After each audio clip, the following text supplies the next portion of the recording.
So electric vehicles are here to stay. They are going to penetrate world markets. Last year, about 8% of new car sales last year were electrics, maybe 5% in the US.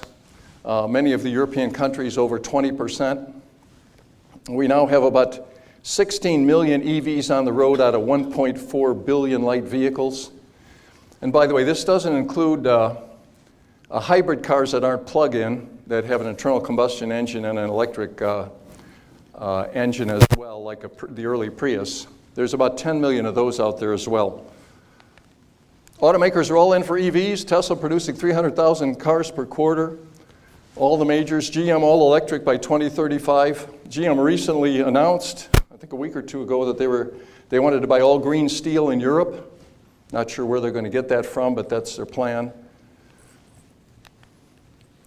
And Europe has announced everything will be zero emission by 2035. 100% CO2 reduction for new light vehicles. That was on October 27th. That still needs to be voted on and approved by the member states.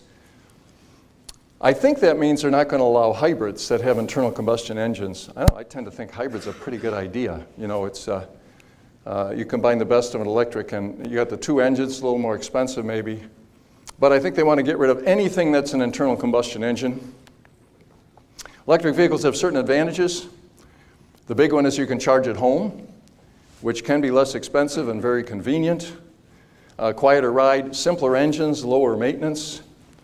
Except the tires. As I'm going to mention in a moment, electrics tend to be about 50% heavier, so more tire wear. But you notice I didn't put down less pollution. There's almost nothing that comes out of your car tailpipe today except carbon dioxide and water vapor. Volatile organic compounds are down more than 98% since 1970, what comes out of the tailpipe of your car. Now, I should qualify, if you're in India or China and you don't have pollution control devices on your cars, catalytic converters, et cetera, this may be a shortcut way to reduce real pollutants as well, to go to electrics. So there's could be some advantage there. Okay, what'd I do? So an EV disadvantage is weight and driving range. Take a look at this little model up here. That's supposed to be a Honda Civic. It has 77 pounds of fuel and a 12.4 gallon gas tank, can go 360 miles. So if you take the 77 pounds and you put it in a Chevy Volt EV battery, you can go 21 miles. You've got to scale up that battery by a factor of 17 so that it can go the same distance, if you want to go the same distance. That means that for the same distance, EVs are going to be about 50% heavier than regular internal combustion engine cars. And after drivetrain adjustments, electric motors are more efficient. You still need about 9 pounds of battery for every 1 pound of gasoline. Vehicle cost, big disadvantage for EVs. A 2020 Toyota Corolla manufacturer price recommended about $20,000. 54% premium to get a Chevy Bolt. Again, operating costs, probably cheaper to charge at home, maybe more expensive to charge out at a commercial charger.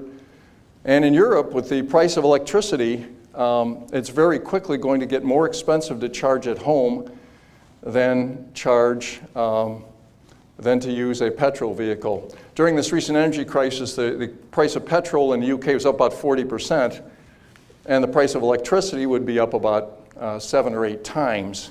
Now, a lot of that is constrained by the government restrictions, but it's going to get there eventually unless those prices come down. There's a very poor business case for chargers. I've spoken to a bunch of convenience store groups, and not many gas station folks want to put in a charging station. The reason is a comparison. A gasoline pump costs you about $20,000. You can serve a customer in 6 minutes, which means about 120 customers a day. If you put in a EV, a 50 kilowatt high-speed charger, it costs you about $100,000. You can serve a customer in 30 minutes. That means 24 customers in a day. So you can serve 5 times as many customers with a traditional gasoline pump for 1/5 of the cost. Makes it kind of a poor deal. Now, we do have a lot of money going out to put chargers in. One of those guys getting the money is Electrify America. They're the second biggest charging company in the US, pretty far behind Tesla. They have 3,500 charging stations. And they put out a press release a couple weeks ago saying in 2021 they had 1.45 million customer charging sessions. So I did a little math. You take 365 days a year and you divide all that together. They're getting about a little over 1 charging session per charger per day. Anybody think you can run a business like that? Obviously that's going to go up, but it's going to be very, very tough for these to break even. My prediction is that if electric vehicles take off, the government is going to fund utilities to do this and put these all over, and because there is really not a business case for a commercial, a capital system with chargers. Electric vehicles are also very metals intensive. Data here from the International Energy Agency. It takes about 6 times the special metals of an EV takes 6 times the special metals of an internal combustion engine